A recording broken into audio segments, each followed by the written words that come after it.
Do you think you and I can say egg at the same time, David? Are we going to count down, or are we just going to try to look into each other's eyes and then say it? That one's more exciting. Egg.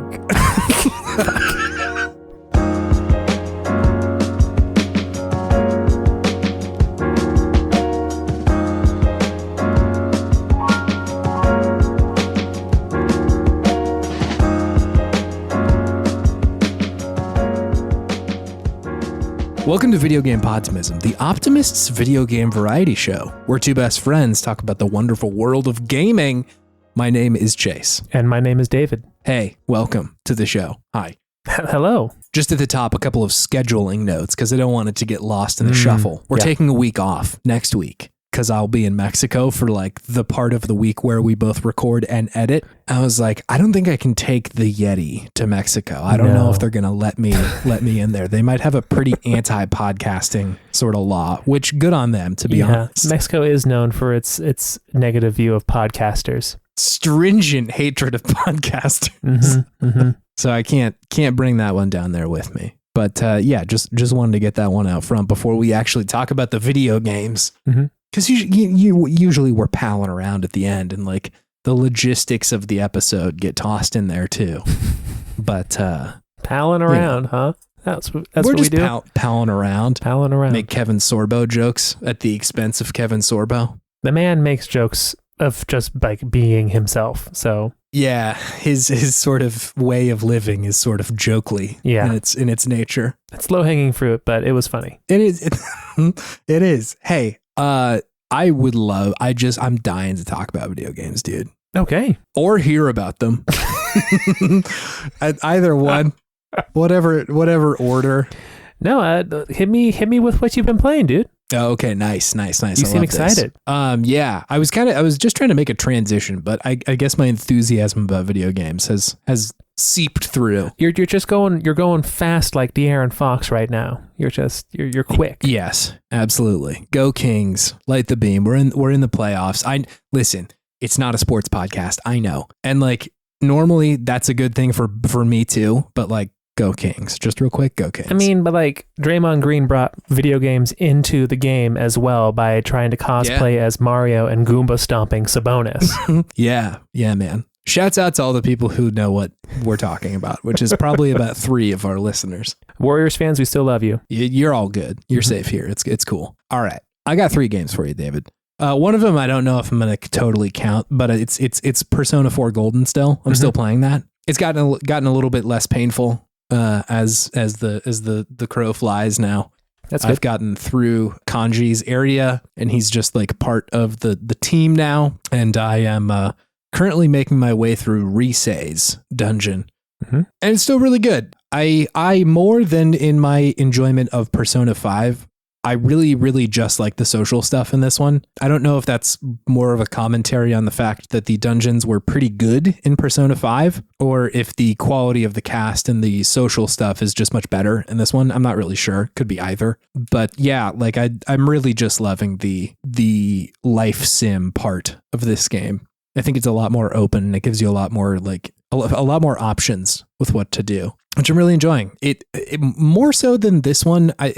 This could be tangential or a coincidence, but this one feels a lot more like what I know of Tokimeki Memorial, the like game from the 90s, I think. It is possible that my viewing of Tim Rogers' video of Tokimeki Memorial has lined up with me now enjoying Persona 4. Sure. And so I can see those connections a little bit more, but I feel like the emphasis on the social stuff is just really high in this one, where I think Persona 5 was like leaning a little bit harder into the like game part of it, like the dungeony RPG stuff. And like just the style of it all. I think it like Persona 5 has a lot of like style in it, whereas like 4 I think is just like, we've created a really cool place for you to hang out. Doesn't have that same kind of art style. It's like not totally different. Like the character portraits are very similar, but I think just like everything was stylized in Persona 5. Mm-hmm. And like that's not to say this one isn't. Like it's still got clearly a lot of like very strong, stylish, I'm lacking a better word,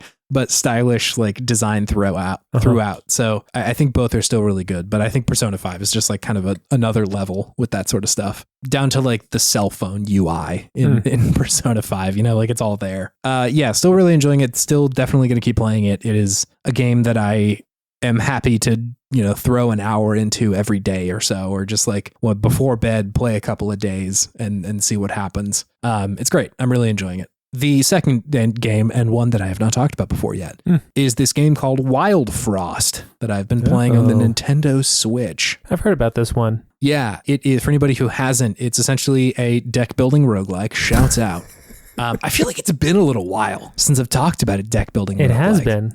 I'm sure I'll look at the logs of our episodes and see that it's probably been like 3 weeks, but it's need to ring the gong. Chase is now talking once again about a deck building roguelike. It's a tradition and one I enjoy doing. I was crazy about these games like a couple of years ago, and I think there was just a lot of them coming out at the time. I think the combo of Slay the Spire, Monster Train, and Griftlands all sort of coming out within a couple years of each other was like just really good for me. Mm-hmm. But it's been a little while since I've kind of like really dug into one. And I think currently Wildfrost is definitely filling that role. So essentially the way that the game plays out is that it kind of feels a little bit like Monster Train, a little Slay the Spire. I saw someone on the internet describe it as Inscription, but on its side, which is hilarious and appropriate. Not nearly as frightening, but like just the way that the game plays out is kind of similar to that. Essentially, you have like a bunch of cards, and some of them might be like characters that you can play in one of two lanes that you have, and then there are enemies on the other side of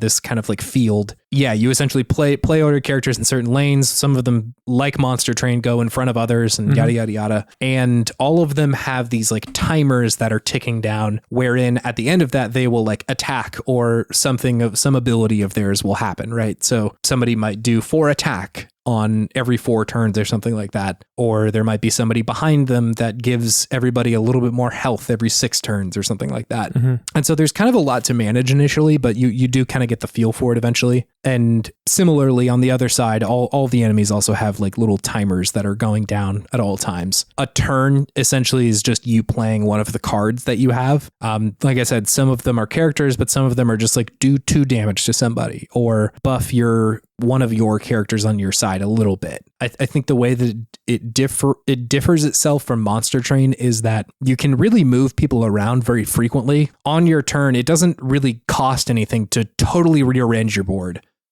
So like your person who's up front and on the top lane, you could move them to your bottom lane, or back a few spaces or whatever. Mm-hmm. And so the game is kind of encouraging you to constantly be in motion a little bit. Sure. As far as the moves you're making. And you can also take these characters that are on your field and put them back in your deck if you want to heal them for like 5 health points or something. And so it feels a lot more of a dynamic game than Monster Train does, whereas sometimes Monster Train is like, I'm going to set my guys up, and then by the time the boss rolls around, hopefully I've got the correct setup, at which point like things will go well for me. Whereas this one is a little bit more like, I really need to be paying attention to all the things that are happening and like making sure that the opposing team doesn't do anything that's going to totally murk me or anything like that. Mm-hmm. And so it's all really good.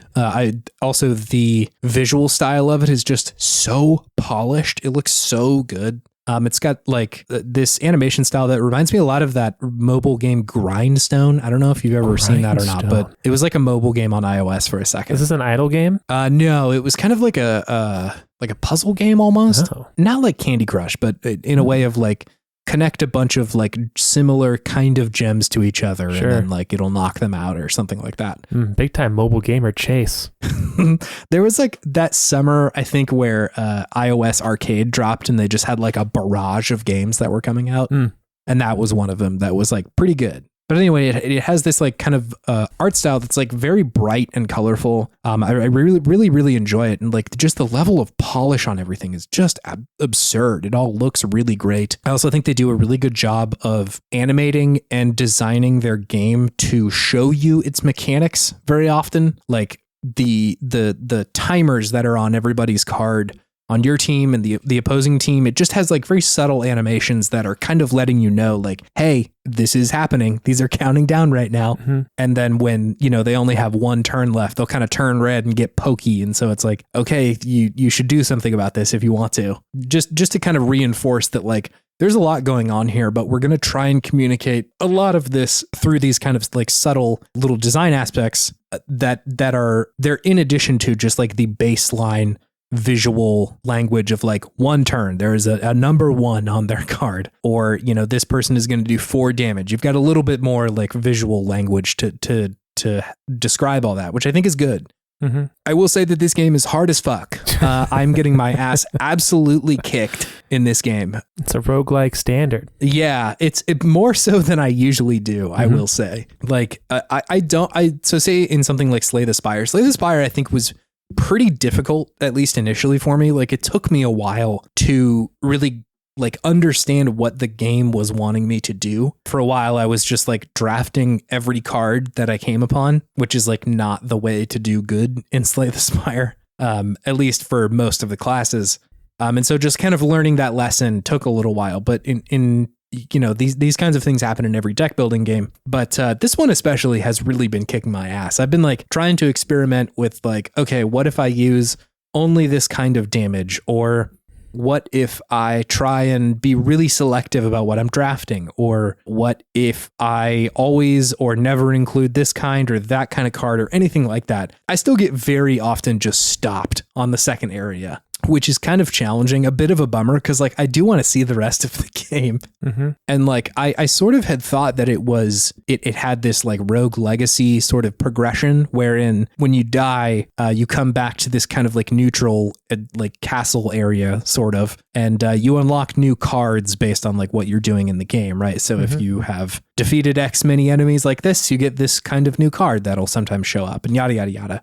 But even with unlocking that, I'm still mostly getting my ass just totally your kicked. Ass handed to you. Yeah, which I've seen on the internet as kind of a complaint, but it's kind of divisive in a strange way. That like the reviews on Steam are kind of mixed, which I think is like not how I would have expected this to go.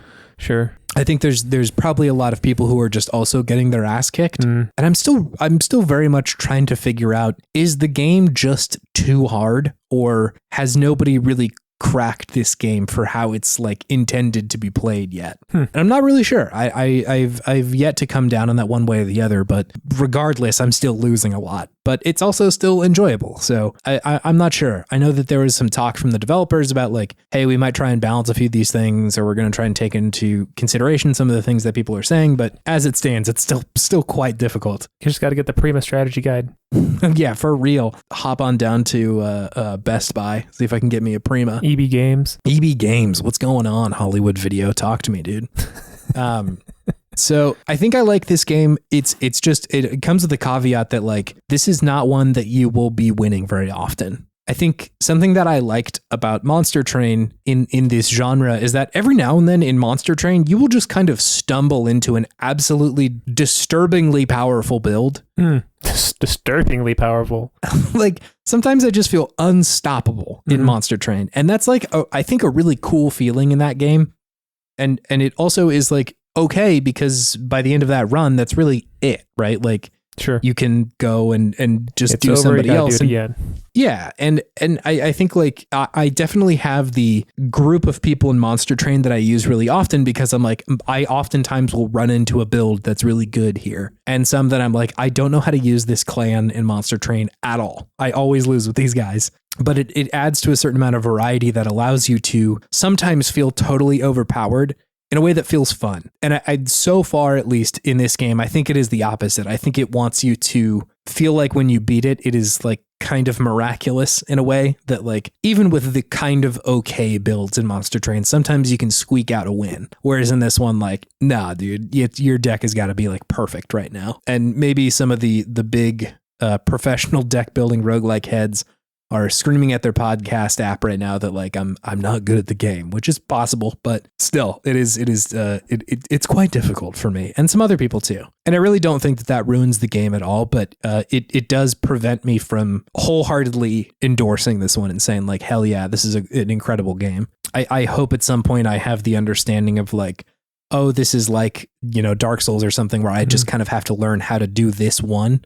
But I don't know if that's going to happen. We'll see. Sure. But still, I think it's pretty enjoyable. It's also not horribly expensive. So I like that too. Nice. Yeah. Anyway, the last game that I've been playing, and definitely the one that I've been playing the most, is Deus Ex Mankind Divided, David. Wow. That's a pull. Is that the second one? That's the second one in sort of the reboot of Deus Ex. Okay. Yeah.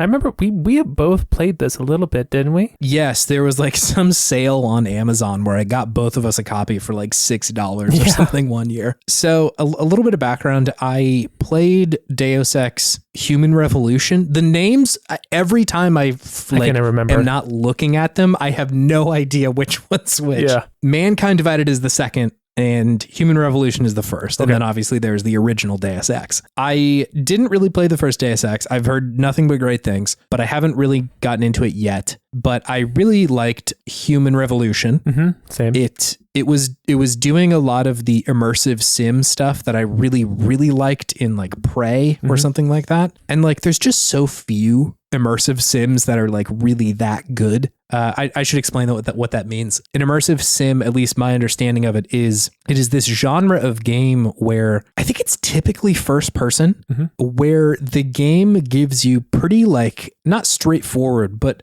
goals that can be accomplished in like a significant amount of ways. It essentially starts you off with just like rules about how the world works, and then gives you missions of like, go get here, or get this thing, or talk to this guy. And I think the fun of a lot of immersive sims is like, there are hundreds of ways to do that, right? Like so many ways to approach a problem. I think Dishonored is also in this genre. I think System Shock was also in it. Yeah, that sounds about right. Way back in the day. Way back. People have talked about BioShock being in there. I don't know that BioShock necessarily felt as good to me. I think part of the appeal is that like, it is kind like not necessarily, but kind of non-linear in a certain sense that like you have like a lot of missions and a lot of things you could do at any given moment, whereas like BioShock usually felt kind of directed and not on rails, but fairly linear. And BioShock is more like different ways to do combat, but not necessarily different ways to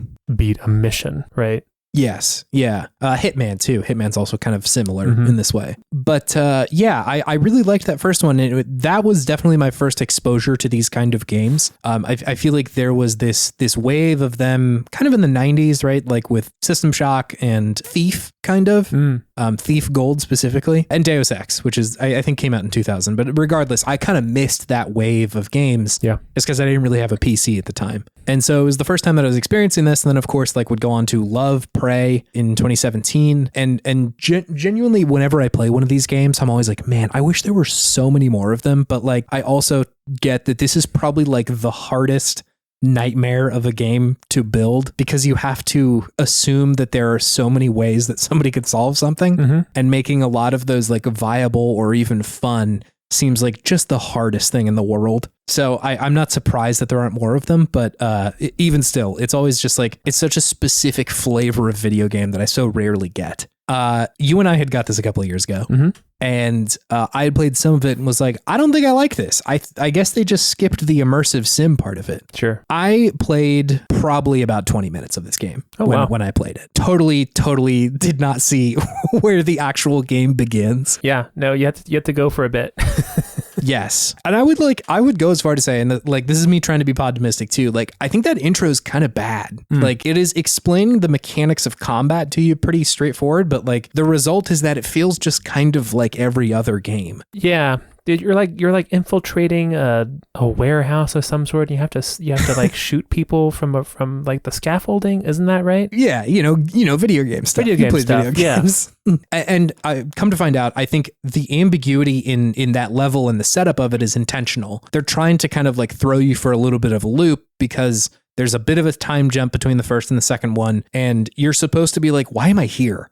But in the meantime, what they're giving you is, go infiltrate this abandoned hotel off the coast of Dubai, and you're going to like interrupt this meeting or just like make sure that it goes a certain way. It's just it's video games, man. Like you're given a gun and like some stealth stuff, and maybe that's cool, but it's like, it did not feel that significant. But I'm really glad that I decided to give it another try, because the rest of the game isn't like that. No. That like you can do combat, but it's like it opens up a lot more almost immediately after that moment. I didn't realize that's as far as you got before.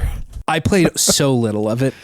so little of it. Essentially, like right after that, you show up in Prague, and the game does a really good job of introducing you to how the game is going to be structured. It essentially says like, here's this main quest. You need to go get all your junk fixed. Cause like you're next to like a bombing in the beginning of the game, and all your like cybernetic stuff gets broken. Junk man, Adam Jensen. Junkman. Yeah, which I will get to, I will get to Adam Jensen in a second. I find him just an utterly ridiculous character, but you have to go get it fixed, and it says like, okay, here's how you do this, and it immediately presents you with like an obstacle. There's a guy who says like, hey, come meet me at my like normal spot, but there's like a lot of goons outside, a lot of bad guys who are trying to like fight me. I'm fine, but he like kind of mentions to you, if you maybe don't want to do some killing the day after like a bombing in this town, maybe don't. Like you can probably figure out a way to sneak through, which is the game's subtle little, or not subtle, but it's a way of the game offering you like, you don't have to shoot everybody if you don't want to, but you could if you just don't care. Yeah. And the only way in there is blocked by a guy who's like, hey, fuck off or I'll shoot you. And then if you try and go around, there is another guy who's like, hey, you have to pay me to get through this area. And it's like an amount of money that you do not have yet. And he's like, well, you can go get this cool little passport if you want to, but it'll cost you a little bit, maybe not as much here, but whatever. And so you can go talk to this person. Again, you could just shoot these people and be done with it. But I think the game is sort of like, maybe don't, maybe check it out. More fun this way. Yeah, it's more fun. So you could go to this other area, and there's a guy who's selling these like passports. He's like, all right, you can pay me also a ridiculous amount of money, because this friend of ours is making these like fake little passports for people who are augmented like yourself, which is a whole thing. I'll get to that in just a second. But he's like, we'll make you these fake passports essentially, so you can get through these checkpoints. And you're like, I don't have that money. Also, who's this person making this thing? And you're like, don't worry about it. And then obviously you can turn around, and there's like a little objective marker above your head in a building behind you. It's like, go talk to this person if you want to. And then again, the game presents you with, there's a guy in front of the door who's saying, fuck off. Or you could just like jump. You could go and climb around. You could find a duct to go through, or move a big thing. And then there's maybe something behind it that you can get in there with. You can choose to be violent. You can choose to not be violent. You can really do anything you want to get there. Again, the game is providing you with a very simple description of what to do, and giving you a number of ways with which to say, how do I do that? It just says, talk to this person. Okay, how?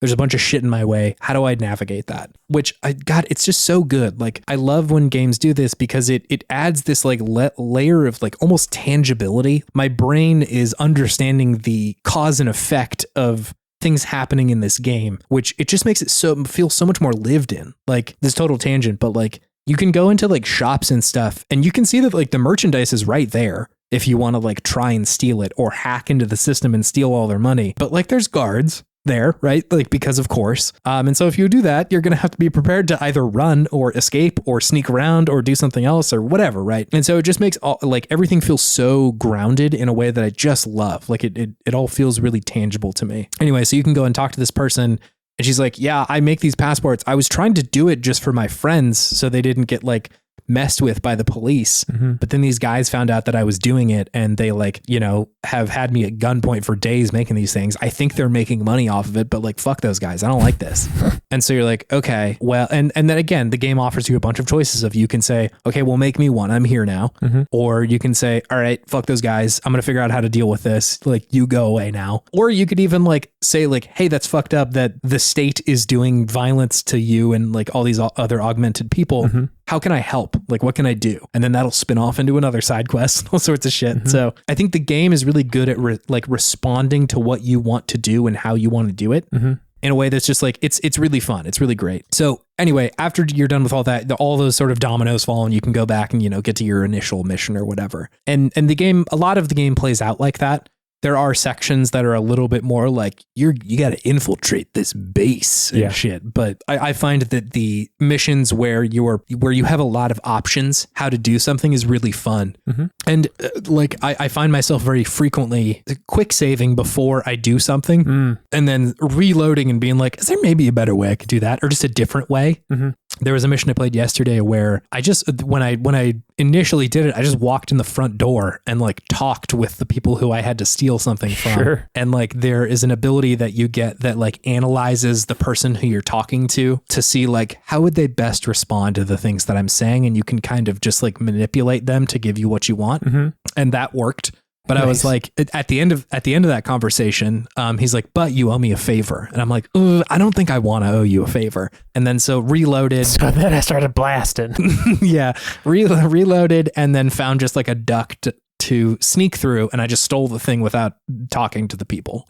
But again, easier incredible. To steal than owe someone a favor. That's the lesson that Chase learned. I at least owe like a mob boss guy a favor. I was like, I don't think I want to, because then like you're going to make me kill somebody or something that I don't want to do. Mm-hmm. So anyway, I think it's really, really fun. I am enjoying the same sort of stuff that I like about Prey that I liked about the first one. So mechanically, I think it's really, really great. The design of Prague too is really good. Reminds me a lot of City 17 in Half-Life 2, where like it's kind of this like futuristic area, but it's got, of course, like it is Prague, so it's got this kind of like Eastern European design to everything. Mm-hmm. But I think it's just really cool. I think the first one went pretty hard on like big glass paned windows. It was Detroit, wasn't it? I think so, yeah. But there was like a very high tech sheen on everything. And like that's still present here, but I think this one does a really good job of balancing that with just like kind of a beautiful and also tragic city that they're presenting you with. Mm-hmm. I think that part of it's really cool.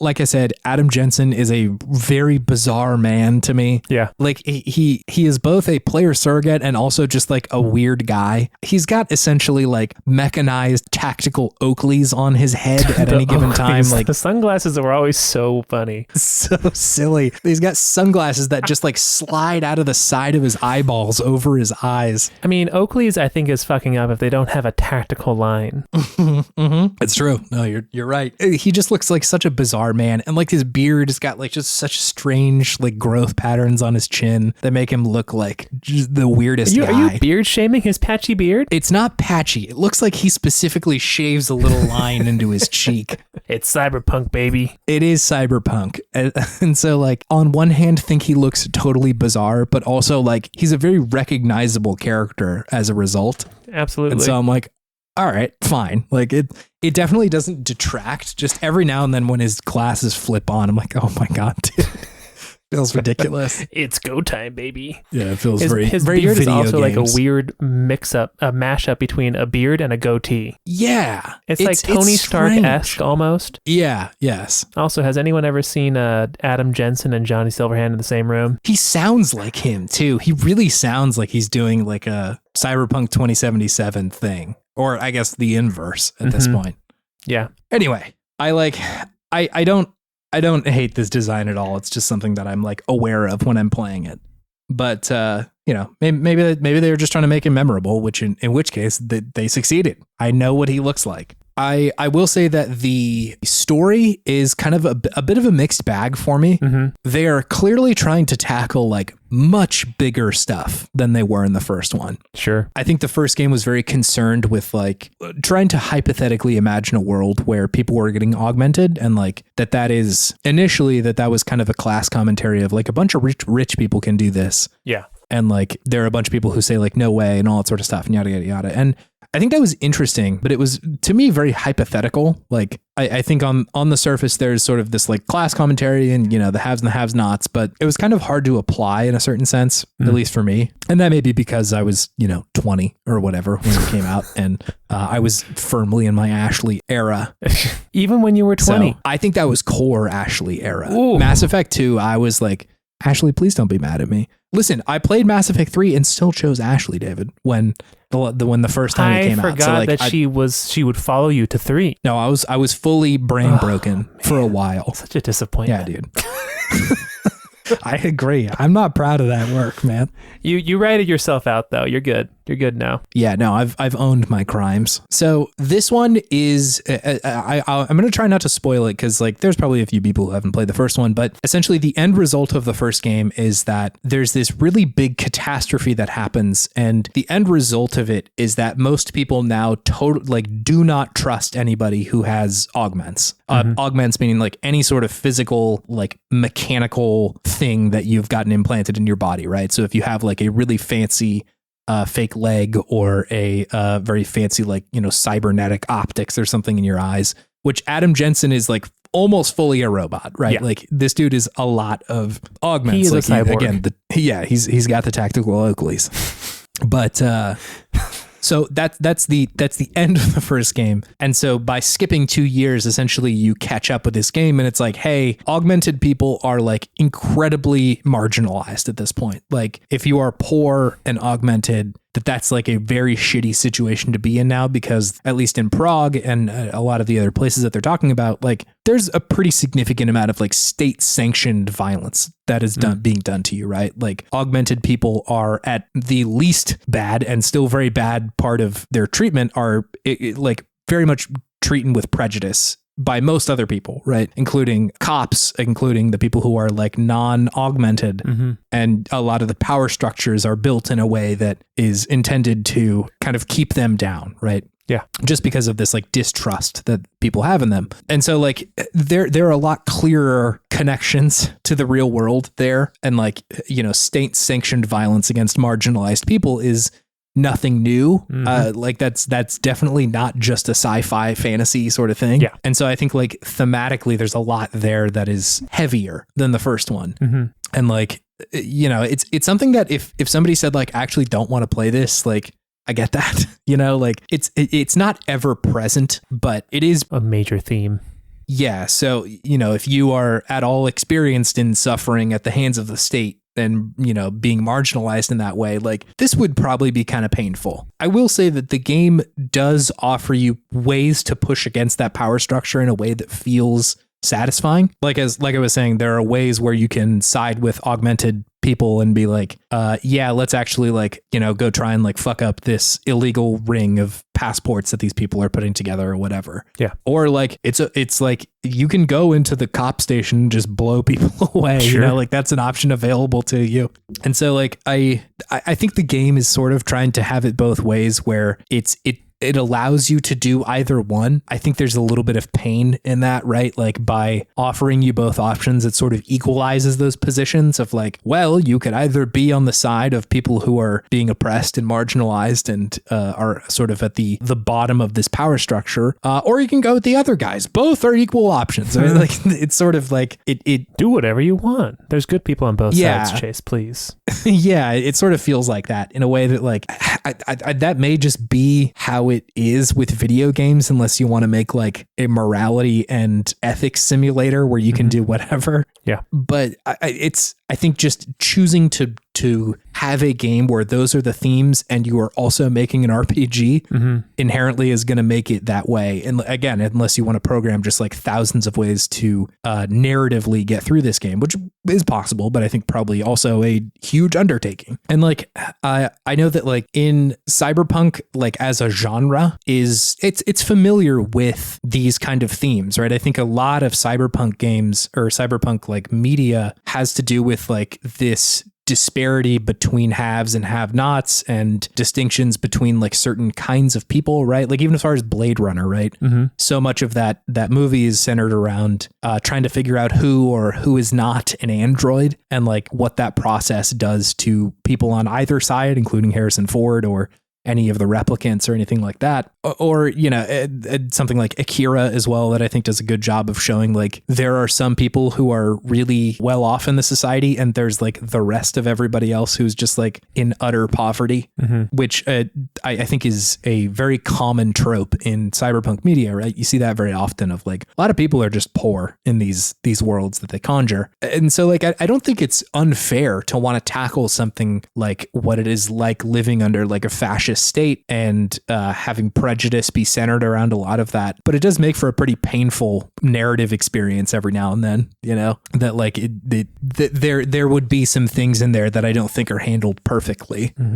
Just because it is such a big game and there's so many options available to you. I don't think it's going to be handled with the care that it might deserve in an otherwise, you know, if you were going to make a movie about this, I think you could definitely put your stamp on it and say like, here's what I think is morally correct in this situation. But when you're making a game, it's a lot harder to do that unless you're just making a very linear game, right? Like I sort of understand a story when it's told very linearly, and I understand what people are trying to say with that, like with Nier Automata. But back to Nier once again. It all comes back to Nier, which is another good example of like cycles of violence and trauma and things like that sort of being told in a way where it feels like all of that is earned in a pretty good way. Whereas I think a lot of the time this one does a pretty good job, but sometimes doesn't, right? It does a little bit of the both sidesing stuff that like, you know, this game came out in 2016, which like what a nightmare of a year to come out for this. So would you have preferred that this game didn't tackle those issues, or would you think that these issues are more appropriate in a game that's not an immersive sim where the crux of the gameplay is to give you just as many choices as possible? Yeah, like that's kind of the catch-22, right? Like I realize that the position that the people who made this game have put themselves in is tough, right? Like with something as intense and very real as like prejudice and state-sanctioned violence against people is, I think in that situation, I would kind of prefer like come out and kind of say it with your chest a little bit. Like where you're coming down on this one, rather than trying to ride the line. I think like it's just a very 1990s liberal way of approaching a topic like this, you know, like the good people on both sides sort of shit, you know, like, well, we got to be balanced. Like, you kind of don't in this kind of situation, actually, because like there is arguably a morally incorrect thing going on here. And like I said, putting both of those two things next to each other and saying like, choose one is kind of equalizing those opinions. But I don't know, right? Like, I don't know the answer. I think in the moment you choose to do an immersive sim and these themes, it's going to be hard. Like, unless you're willing to spend the next 10 years building out like a game where like you are truly hands off, you can do literally anything in this situation. Yeah. Which is impossible, right? Like that's not a possible thing to do. So I don't know. This isn't necessarily me saying they shouldn't have made this. It's just sort of more of a criticism of like some of this stuff I think is not handled with as much care as I would like to have seen it be handled with. Sure. Okay. I tried to look stuff up about this, like what the conversation was about this game when it came out, and like, this is just a fucking nightmare, dude. Like, you remember what 2016 was like on the internet. It's just sort of a fucking nightmare. And especially when like a sensitive and I would say nuanced thing happens, especially at that time, like I still don't think we have perfect language for this, but like especially in that year, like it was just somebody would say, hey, I don't like how this game is handling XYZ topic, and then a bunch of chuds would come in and just like tear that person to pieces. Obviously that still happens, but I felt like that was just everywhere on the internet at the time. And so like I could not find a lot of like actual nuanced discussion of this game. So it's an interesting game. I don't think any of that detracts from the totality of this game. Like I'm still enjoying it, and I still think there are moments of like, wow, that was really beautiful and incredible, and it felt really good to like push against the power structure in this way. And I don't think that's a mistake. I think a lot of that is like the game is offering you this ability to have this kind of power fantasy where you can have that kind of effect in a very straightforward and, you know, quote unquote easy by, you know, breaking into the president's building or whatever, you know, like any of that stuff. But yeah, it comes with warts and all, right? Like I think there are high highs in this game and there are low lows too. It's clearly not just saying like, yeah, everything's fucked and there's people who are oppressed and now let's play some video games. Like it's not the kind of Call of Duty way of approaching it. Clearly they are more interested in exploring this stuff and talking about it and having the player delve in there. But there's just that comes with parts of it that are not perfect, you know? Sure. But you know, it's certainly ambitious in the stuff that it's trying to talk about. I just think that the things that it is trying to discuss and the things that it's trying to depict are fucking hard to depict in a way that feels okay. Yeah. You know? Yeah. It's such a fine line to walk. Which is why I was saying again, like if you made a linear, straightforward game, it might be easier to kind of hit the themes that you're trying to get at, just because like the events are static. You can control what happens in a way that, like, you know, in The Last of Us or something like that. Like the events are straightforward and you can have an opinion on those events, but like the game has an opinion. It has something to say. Or like Nier Automata. I mean, yeah, but those are just very different games than Deus Ex. And I guess what they're going for isn't necessarily to come down on one side, but it's just to let you live within those themes, which, is problematic when it's certain things that are being discussed. Whereas before in like the first game, it was like what big media was the big thing, and like religion's intersection with augmentation, I think were like the big things that I remember from that first game. But yeah, I think it's just a misstep in the way that it was too incendiary of a time and too real of topics to let people live within. It's just something that like is still happening in a very real way, you know? Like I think when you're talking about like media disinformation, like everybody is experienced in that, right? Like all of us are, you know, fell for the AI generated version of the Pope in his like Gucci outfit or whatever. But there is more distance, right? Like I guess my point is that like I think media disinformation is different than state sanctioned violence and sort of like fascist violence against a group of people. Like those are topics that I think are, one of them is easier to look at. One of them is easier to digest and is not necessarily as real. And you could also disengage, right? Like if you are somebody who doesn't like disinformation, you could close Facebook and turn off the TV. And like, that's an option available to you. Whereas like, if you are somebody who is at the other end of state sanctioned violence, like that is not something you can opt out of a lot of the time. That's not really within your control. Just your reality. Yeah. So yeah, I think the topics are just bigger.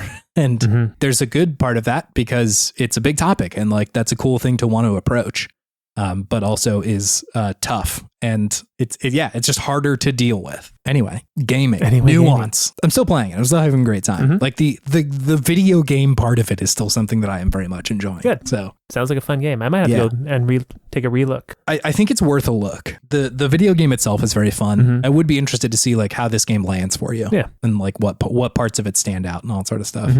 Hey David, what have you been playing this week? I have not been playing as much as you. That's for sure. Sure. Yeah. I was out of town over the weekend, so I didn't have as much time to game as typical. Yeah. But what did I play? Just odd things here and there. I played a little bit of 51 classic Clubhouse games or whatever it is. I played some of the ones I haven't played on there before. I played the tabletop soccer, which was quite fun, actually. Very strange experience playing that one. They're like mechanical tabletop games in this game are very intricate in almost like an uncanny valley type of way.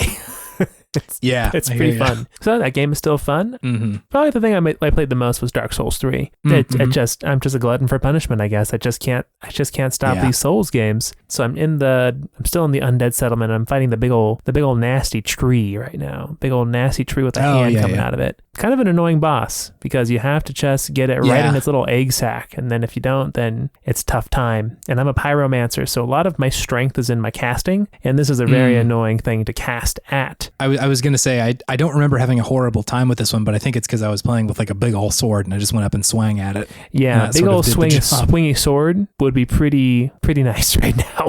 But yeah, I got my little fire axe and I got my fiery hand and I'm going to make it work. We'll see. Sick. That's it. That's all I got to say. Wow. Hell yeah. I love that. I'm keeping it short, keeping it tight. That's cool. I like Dark Souls 3. That was a good one. You are in the Elden Ring to every other Souls game pipeline right now. Pretty much. I played Sekiro first. Yes. Yeah. But now I kind of want to go back and play Sekiro now that I've seen all the other games and just see how different it is again. We'll get there eventually. You played Bloodborne and everything, so that's, I did play Bloodborne. Good there. Played Demon Souls. I guess the only other thing at this point after Dark Souls 3 is Dark Souls 2, which again is a very different kind of experience. Yeah, it was made by someone other than Miyazaki, right? It was. It's still FromSoft, so like you can feel the similarities, but I think there is a little bit of a difference. But I will say the world design is pretty interesting in that one, pretty neat. But yeah, I wouldn't go into it expecting the same kind of experience that you're getting with these other two right now. Gaming. Are those the only games you played, David? Yeah, those are all the games I'm playing, and that brings me to my Podtimistic thing of the week, Chase. Dude, just before we get there, Huh? David, I talked for 50 fucking minutes about games. I feel terrible that I came in here and made you were wait. excited about the games. I was. I just feel bad that like I made you sit there for 50 minutes. I enjoyed Like, enjoyed hearing you talk about the games, man. You're good. Okay. All right. I don't know why. I especially enjoyed the Deus Ex talk. That was great. My treatise. I haven't played that one in quite some time. I think I got a lot further in that one than you did in the beginning. I forget how far I went. I got like to this room where these turrets just kept fucking me up, and I just like, okay, I just can't. Because I was in school at the time, I think, when I was playing it, and it just got put on the back burner. Anyway, I just had to express my my weird guilt about I mean, you're about to go to Mexico for a week, so you had to get your love out of video games. You had to get your love of video games out for two weeks worth. Yeah, that is true. It's going to be a minute before I can talk about video games again. It's going to be a minute. I would love to say that by going on vacation, I'll have played less games. I bet I don't. I bet I play a lot of video games. You're going to play a lot of video games on vacation. You're going to bring that Steamy D, that Nintendo Switch, and you're going to game, baby. Something that eagle-eyed listeners may notice is that I did not bring Mega Man Battle Network yet, but I do have it downloaded on my Switch. Oh, did the collection come out? It did, yeah. That was a very shameful look you just gave me. A man who knows he's about to spend hundreds of hours in this collection. Yeah, man. I got to get in there. I got to see what's going on. Got to do it. Got to do them one time. David, do you have something fueling your sense of Podtimism this week? I do. It's a good trilogy, Chase. Ooh, yeah, totally. I love a good trilogy. I love a good beginning, middle, and end of a story. Yeah. Even if it's not totally chronological, but just vibey, same characters, or, just same sort of environments. But there's something special about the trilogy. I don't know what it is, but people just go wild for a trilogy, and I'm one of them. I feel like the second one's usually the best, which is the strange thing. I was going to ask what your preferred entry in a trilogy is. Almost always the second one. I will say that it's almost always the first for me. You like a good origin story. I love an origin story, and this is perhaps insightful to my character. I have a hard time with things ending, David. Sure. It bums me out in a pretty major way. I hear you. Like when the last half an hour of Return of the King is so sad to me. Really? Everybody's just like, our adventure's over. We're going to leave forever now. The last thing to do is either leave or die. Yeah. So sad. Whereas I could watch the first 30 minutes of Fellowship over and over and over again. Just at the beginning of an adventure. The plot is rising, the action is rising. You'd is that enough time to get to the Prancing Pony? Is that Prancing Pony 30 minutes about half an hour? Prancing Pony? I think that might be longer than that. Well, I guess it depends on if you're watching the extended edition or the standard. Yeah, I mean, don't come at me with the standard release, dude. You gotta watch those extendos. The Prancing Pony, if you're watching the extended, might be more than 30 minutes in. I think it probably is, yeah. Because they're at Bilbo's good old birthday party for quite some time. That's a good 15, 20 minutes maybe. Bilbo's hoedown takes a minute, man. Bilbo's hootenanny. Come on down to Bilbo's hoedown. He's gonna give a big old speech and then disappear. It's gonna be fucking cool, man. He's gonna reveal himself to actually be a gremlin and then just dip. But yeah, I like the middle because I like that everything is already set up. You know, the characters can just kind of step back into themselves and their roles, and you've kind of already worked out some of the rough edges for a video game, at least gameplay wise from the first game. I think of the first Uncharted versus the second Uncharted. True. Yeah. That's kind of what I'm thinking of right there. Personally, or the first God of War and the second God of War. I think the second God of War is slept on gem of a game personally. God of War 2. With games, it's harder to quantify because so much happens between those first and two games. If you're comparing The Witcher 1 versus The Witcher 2, those are drastically different video games. Absolutely. And then to The Witcher 3. Yeah, just every game was a pretty marked improvement. That's very true. That's also a good trilogy right there. The Batman Arkham games, pretty good trilogy. Ooh, love that one. That's true. I never played Knight. It was good. Or did I play for a hot second and I was just I think I did. I think I ran around the Batmobile and I was I don't know if this is for me. That's one where the original I think was it for me. I really, really liked Arkham Asylum. I thought the setup was just so good there. I think that's a classic example of a game that did not have to go open world. Yeah. Arkham City was fun.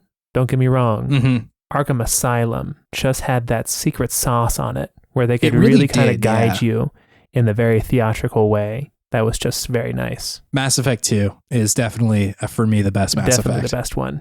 Then I think I would go 3 after that, and then 1. Again, 3 does the same thing. I'm sad usually when I'm playing 3 because I'm like, this is so stressful. You're not overcome by gamer rage playing 3?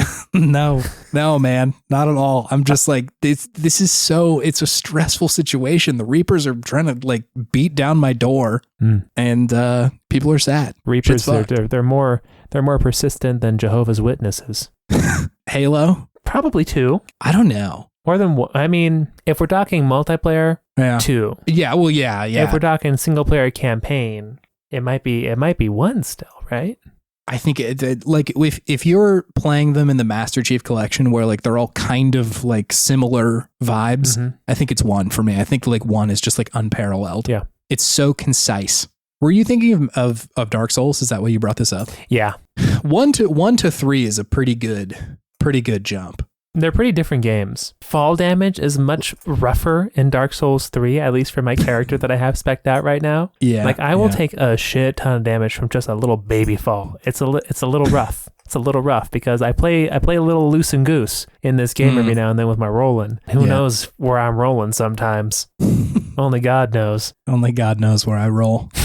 Can I tell you about my Podtimistic thing of the week? Yes, please. Cool. It's invisibility. Ooh, do they have that in Mankind Divided? They do, yeah. It's like not perfect, but like it's the little like shimmer, I guess, ability where you turn kind of like glass-like, and it's not perfect. Like sometimes every now and then somebody be like, "What the fuck was that?" You're just like you're coating yourself in like a reflective, a thin something or whatever that reflects back the light around you perfectly or something like that. Yeah, exactly. And it lasts like very little time, but for just like crossing between two areas where there's like a lot of guys, so helpful. So nice to be invisible. It also reminded me of when you can get I think it's the bandana or just like the cloaking device in Metal Gear and just run through the whole game invisible. So cool. So good. So nice. I love that. Get that super special foxhound rating.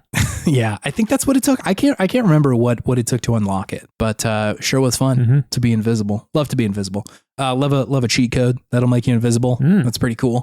Love that. You don't see it as much anymore, but still fun. Still nice. I feel like in the Harry Potter game on the PS1, they had the invisibility cloak. Remember that was pretty rad. Yeah. Isn't there an invisibility potion in Skyrim? Yeah, there is.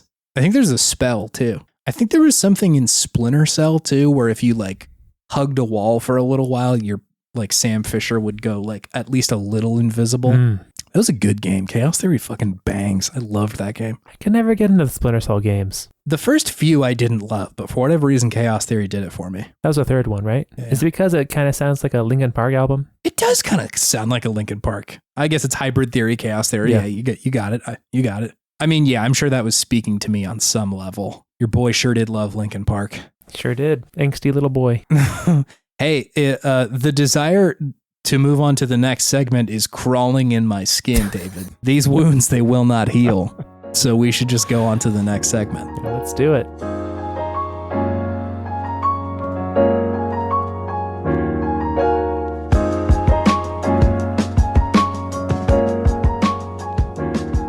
Hey, it's Good Games. It's a segment where we talk about the okayest games of yesteryear and gush all the things that we love about them. Oh, we got a video game this time, David.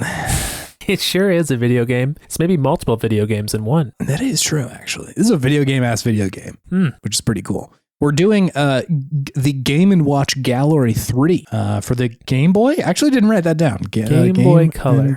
Game Boy and Game Boy Color came out for both of them. Had you played this one before or any Game & Watch game? Man, I had never heard of these games before. Really? Yeah. I didn't even know they existed. Yeah. That's kind of a delight, actually. No, I was stoked. I didn't know there were so many of them. There's so many. There's a shitload, yeah. Not only that, but like they had they've been around for so long and like not in the form that we're here. These are all the gallery releases, but like the sort of like Game & Watch handhelds had been a thing for like a long time. Yeah. Those like, the thing that Mr. Game & Watch is actually from. Yes. Yeah. The little just handheld thing you buy in the checkout aisle of the store. And it's just like a little silly little game that you play. Pretty much. Yeah. Does the one thing. The legendary designer, I think it's Junpei Yokoi, the dude who developed those. I read a lot about his wiki today. He coined this term, which I fucking love. And we'll get to the game in a second, but He described his design ideology as lateral thinking with withered technology, which is an incredible description, and also like definitely describes Nintendo. Yeah. With like he explained it that like I want to make something different with technology that definitely already exists,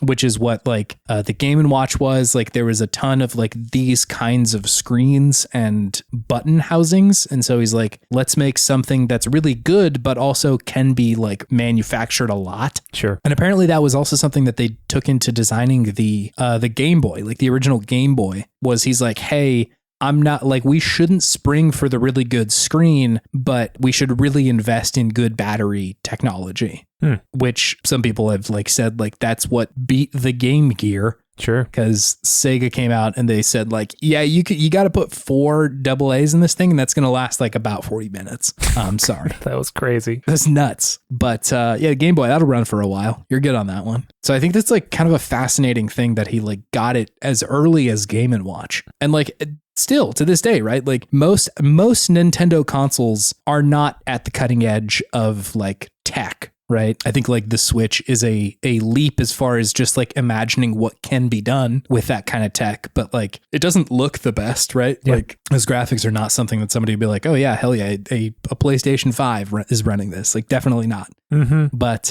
withered still technology. Really cool. Yeah. Withered technology. I think there was like it also could be translated to seasoned technology, but I kind of like withered. It like kind of conjures that he's like, I think that it communicates what he's going after a little bit better. Yeah, he's like building this like castle out of old leaves, you know, like it's so cool. A castle out of old leaves. Anyway, can I hit you with some hot stats about Game & Watch Gallery 3? Please. Hot stats. So Game & Watch Gallery 3 came out for the Game Boy Color and the Game Boy. It came out for both. And it came out a lot of different times depending on where you were. North America got it first on December 7th of 1998. Japan got it April 8th of 1999. And the PAL region got it February of 2000. So it's like a 2-year span to get this to everybody. It was made by this company called Deux, which their main contribution is the Game & Watch games. Like that's the thing that they're kind of known for. Okay. But I found this quote on their wiki. It says, quote, "We were always behind the scenes," said Masa Aragita, vice president of Tousei's U.S. division. Quote, "Our policy is not to have a vision. Instead, we follow our customers' visions. Most of the time we refuse to put our name on the games, not even staff names. And so as such, Tousei has gained a reputation for being a ghost developer," which is the wildest shit I've read on a wiki in a while. Is this why you have your Podtimistic thing being invisibility? Invisibility. I didn't even think about that. No. a whole damn production studio. I've literally never heard of that.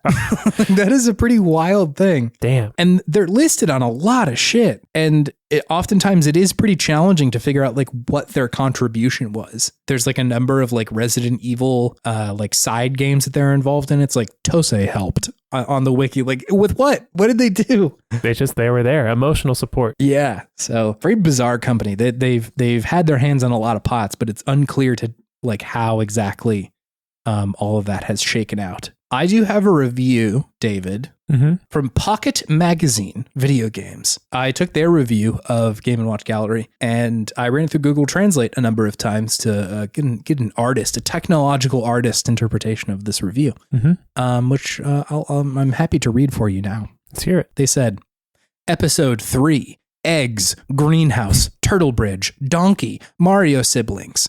They were good people. However, you can go wrong. The action is simple and repeatable. The power that comes with the speed of the game is that you move faster and make a difference. It's great. The pictures are 3 times what they were yesterday because of the features. For those who doubt this, all official games have colors for clarity. Find me at the flea market. And that was a 20% that they gave this one. That's what? Damn, did not like it. No, I was a little surprised. I was like, I think that there should be that like they sounded a little hotter on that one, but apparently I was quite wrong. Hey, could you tell me what this game is, David? Yeah, this game is a collection of other mini games. So it's a cartridge version of a bunch of different Game & Watch games that you could go and buy at the store, all in one. So there's Egg, my personal favorite. I'm gonna ask. Yeah, I would love a power ranking eventually here. Oh gosh, what else was there? They're all such weird games. Donkey Kong Jr.? Yeah, we got DK Jr. We Super got Mario Egg. or Mario Bros. Yeah, we got Mario Bros. Yep. That's the conveyor belt one. Yeah. We got Greenhouse and we got Turtle Bridge. So yeah, it's those games and they're all together and you play them and you go for the high scores and they get progressively more difficult as you go on. It's kind of like a slower version of WarioWare. It's WarioWare on Adderall. It's focused. Yeah.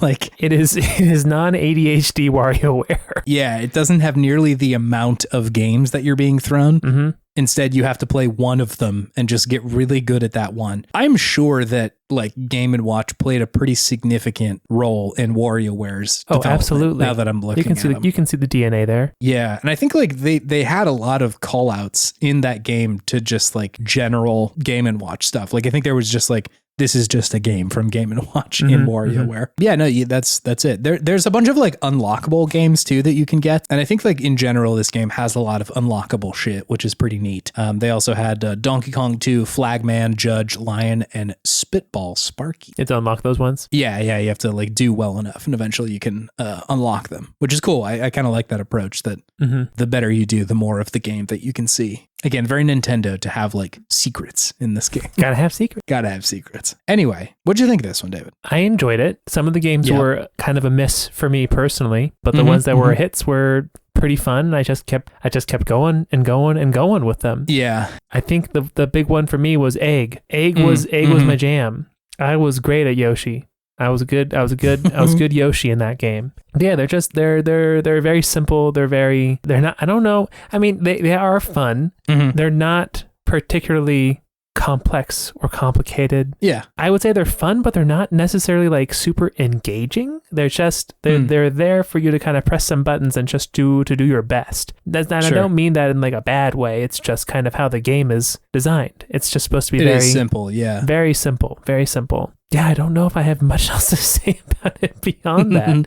I'm a man of few words this week. Yeah, no, I hear you. I like this game a lot. I had played, I think it was the first Game & Watch collection gallery on the Game Boy, and was obsessed with that as a kid. Like just played the ever-loving hell out of it. And I think like the game is as complicated as you want to make it, you know, like I think the score chase stuff is really where like the meat of the game is. And like as a kid, I was crazy about that. Like, could I do just even a little bit better than I did last time? And I think that's a consequence of just like having a lot of time and having a Game Boy. Yeah. You know, it's kind of, it's hard to imagine what like non-mobile gaming was back then, just because like there are very sophisticated and incredible games that are available to you on your phone and on your Switch that you can take literally anywhere. Yeah. And so it's like kind of hard to imagine or put yourself in the shoes of somebody who's like, yeah, I have a Game Boy and Game & Watch is the thing that I have to play while I'm waiting for pizza at Round Table. You know, as a kid, like that was huge. That was really nice to be able to like just have a thing to do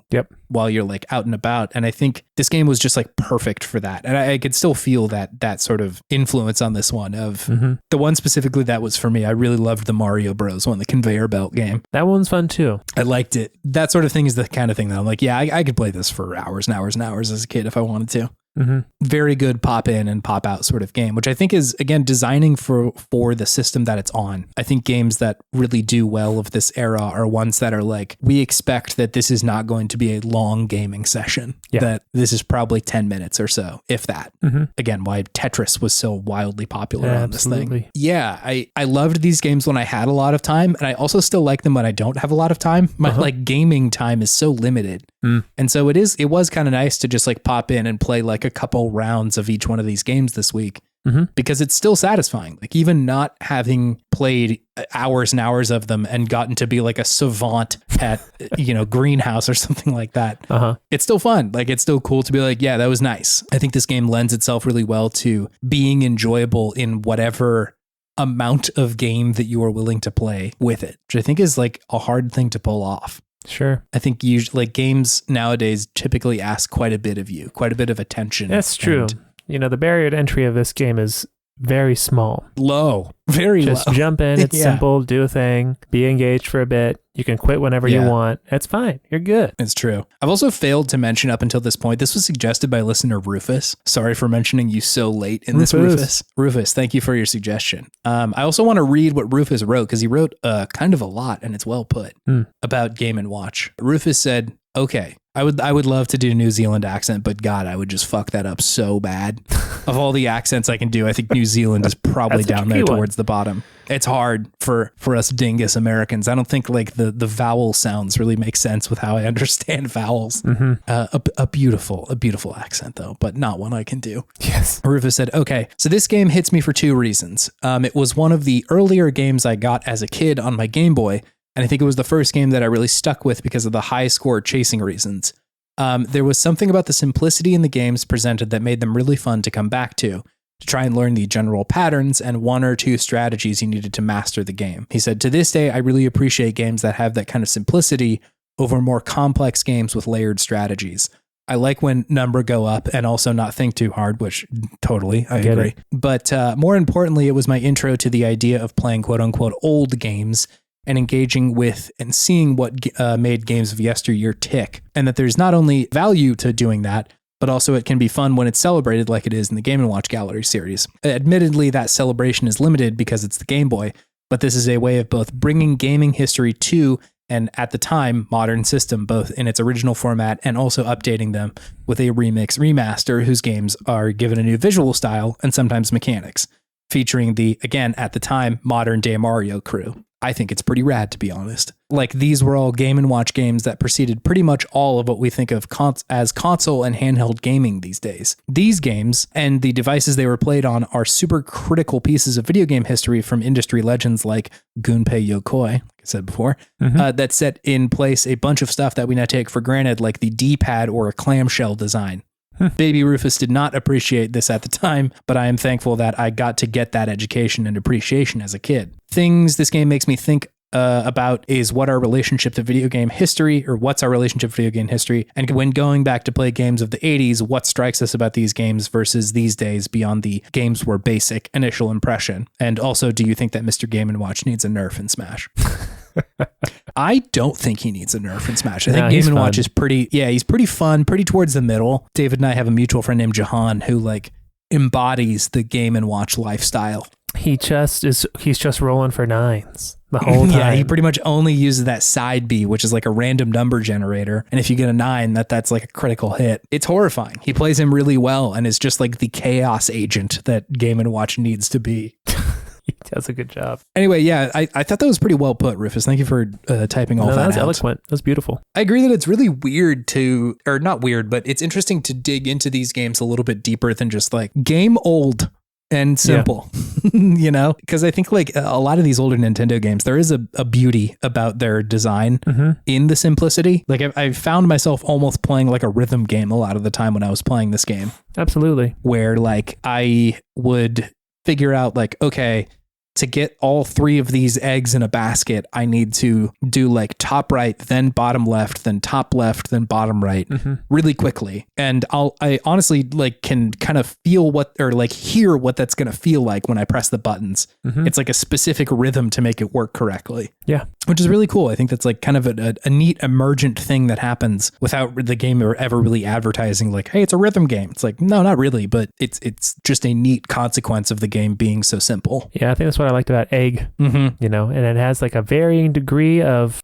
combinations of buttons to push in a sequence, right? So it doesn't just like have a single cadence that like starts off and then it goes a little quicker and then it starts doing some, you know, triplets or some blast beats or something like that, right? If it gets really crazy and really fast. But yeah, you're totally right. There is a rhythm to these games, and that's kind of what I think keeps you going and what allows you to kind of chase that high score, because you remember what it's supposed to sound like and feel like, and it just becomes muscle memory, because once you see most of the patterns, you can just kind of predict them and see what's coming, and then it just comes down to execution. Yeah, it feels very doable. whenever like it comes up, and I'm like, oh, I could totally do that correctly if I just like saw that coming next time. Especially in the Mario Bros one, where it's like you're essentially trying to not let these like pie tins fall down, but whenever like, you know, they have 3 of them going up and down the conveyor belt, and you have to move Mario and Luigi up and down to like take them and put them on the next rung up.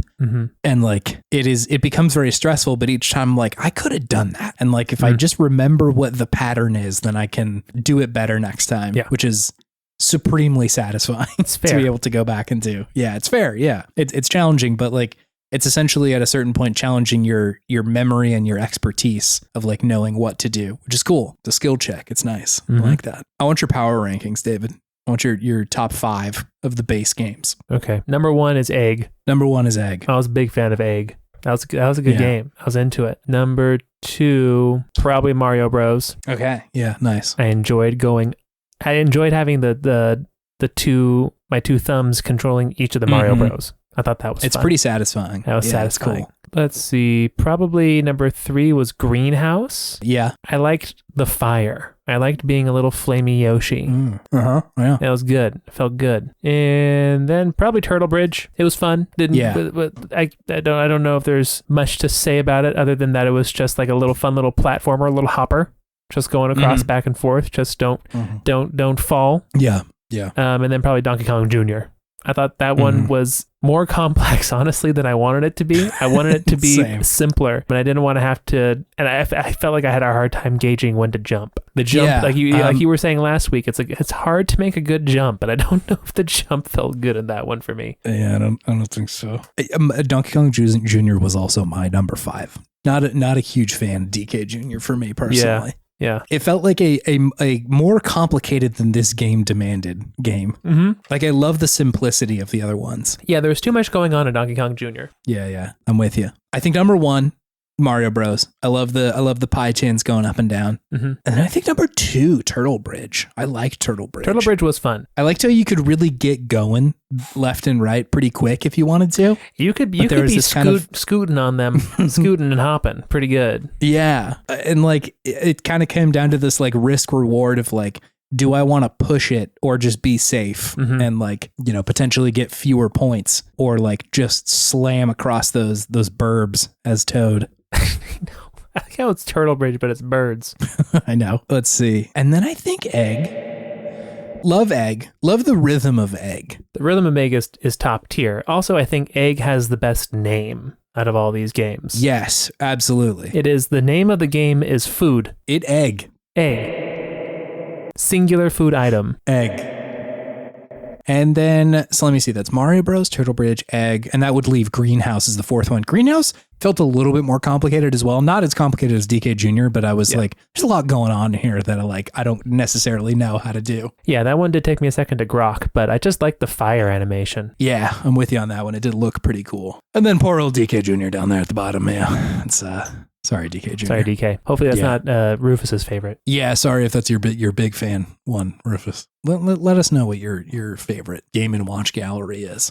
I will say in the one that I played, the Game & Watch Gallery one, I think it was there's like a game where you're trying to go underwater and slip by a octopus to get a bunch of coins and then come back up to the surface. That I was just obsessed with. I loved that one. A similar sort of risk reward with Turtle Bridge where you can try and collect more coins while you're down there, like from the same spot, but like the octopus's arms are kind of fucking around trying to get you. But if you take a bunch, then you're really slow to move back up. And so you have to kind of like gauge really like how many can I hold before it's just like untenable and I can't do it anymore. A real crunchy music on this one too. Love the soundtrack on these games. Just Game Boy music, man.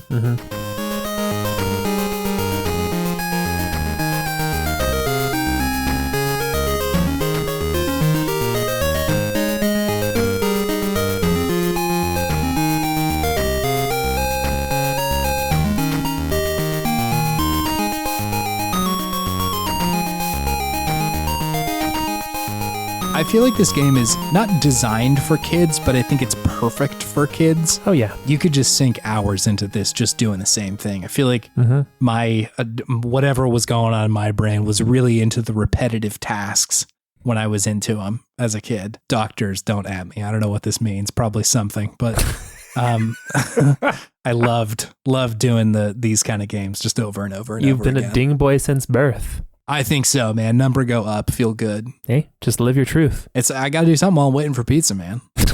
And I'm waiting for pizza often. At the time, yes, I was. It was the 90s. Pizza was so popular in the 90s. I mean, is it less popular now? Well, the turtles aren't out there to pump up big pizza like they were at the time. And we have the known problem of the almond moms. Yeah, it's true. They don't want pizza. God, dude, the other day, on Sunday, in fact, I was like, I want pizza parlor pizza.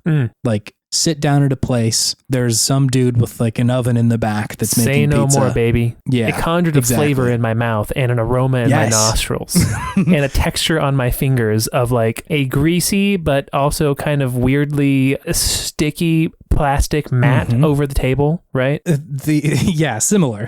This the place that I ended up going to was not that kind specifically. It was a little bit better. It's closer to a round table, but similar. Yes, you know the place that I'm speaking of. Yes, it was delicious. It was incredible. Where'd you go? There's a place called Ridge Pizza. Ooh, it was really good. The stink of it. They got the smell so right in there. The stink of it. It's a good stink, huh? Love it. Yeah, no, it's intoxicating. Now I want pizza. Although, unfortunately, not a single arcade game in there, which is unfortunate. That is unfortunate. Bring back the pizza parlor arcades. You really only need like one game. You don't need a lot. Big Buck Hunter. You could get Big Buck Hunter, sponsored by Big Buck. There's just so many. You could have so many kind of games. Big Buck Bumble Hunter. Big Buck Bumble Hunter. Time Crisis 10, whatever it's on now. It's just like a fly swatter peripheral, and you just smack the screen as hard as you can. To try and get Buck. I don't want to kill Buck. The trick is that Buck is unstoppable. There's no killing Buck. Yeah, he's unkillable. You smack him, he just becomes larger. I don't know that I have a lot more to say about Game & Watch Gallery, clearly being that we're now devolving into Buck Bumble as we do. I mean, I don't. It's simple. It's fun. Yeah, it is good. It's easy pick up and play. I think it would be selling this game short to describe it as like overly simple. I don't think it is. I think it's like very well designed, and like they have taken everything away from this game that is not necessary.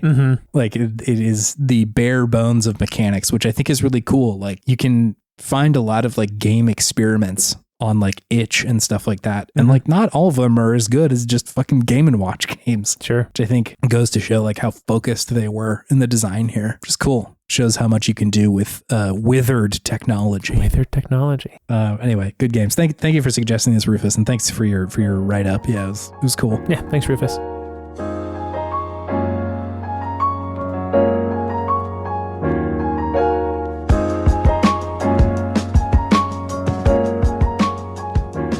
Good evening. It's me, your video game pal, Chase. I'm here to take you through the outro. Follow me. If you want to talk to us on the internet, you can find a bunch of links at podtimism.com. It has link to our Twitter. I think I'm going to start posting the episode links on Twitter again, just heads up, because I wanted to the other day and like had some things to say. Wanted to thank the press start people and the girl mode people. So had to do it on Twitter there, which I was like, all right, well, let's just post the stuff here again. So doing that, you can also find a link to our email and all that sort of stuff. It's if you need to hear it verbally, is podtimism@gmail.com. You know what it is. Let's see. You can also there find our like suggestion box for games that you want us to play. You can just toss one in there and we will eventually play it like we did this time. There's also a list of games that we have covered there before. If you are interested in a specific game, you're like, I wonder if they've talked about it, then that's in there. You can go find it. Or just see. You can look at the descriptions. It's also in there too. There's a multitude of ways. You can see our episode art. That's on the website too. It's nice. Looks good. And so that's an option available to you. If you want to help out the show, a couple things you can do. One is review it on Apple Podcast or Spotify or anything like that. The other is to show it to a friend. You can say, hey, I recommend this podcast. Every now and then, it's rare, but every now and then somebody will come to you and be like, I need a bunch of new podcasts. And maybe consider including VGP in there. That's your opportunity there. That's your opportunity. Do you talk to other people about having a podcast? Is that a thing that you do? Every once in a while, yeah. I'm usually so reluctant to bring that up. Most of the time, the people I talk to during the day are my patients. So I don't really talk to them about that. Yeah.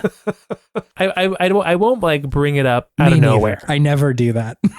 But I will talk about it if the need arises. So I totally understand the difficulty of just unprompted bringing up a podcast. But if that is something you choose to do, we definitely appreciate it. Also, thank you, Scott Wilkinson, for your work on our podcast art. It's beautiful. It's gorgeous. I find new secrets that it holds every day.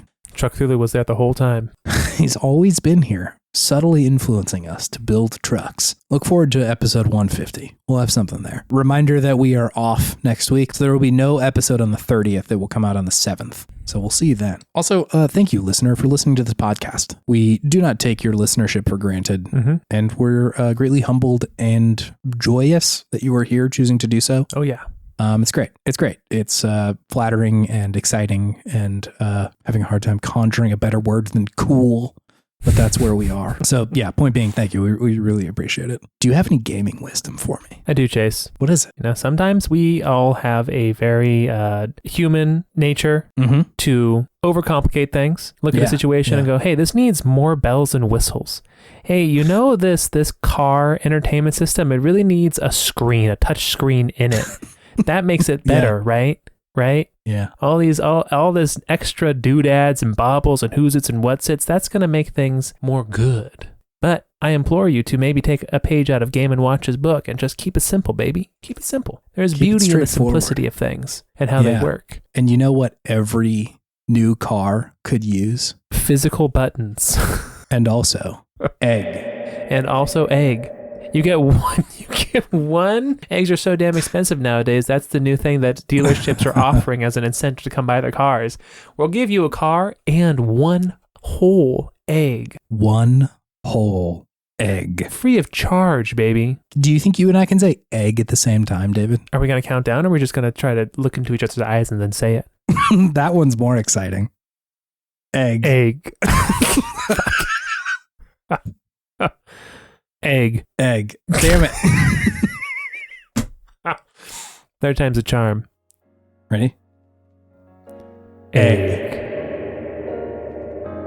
Goodbye, listeners. Bye.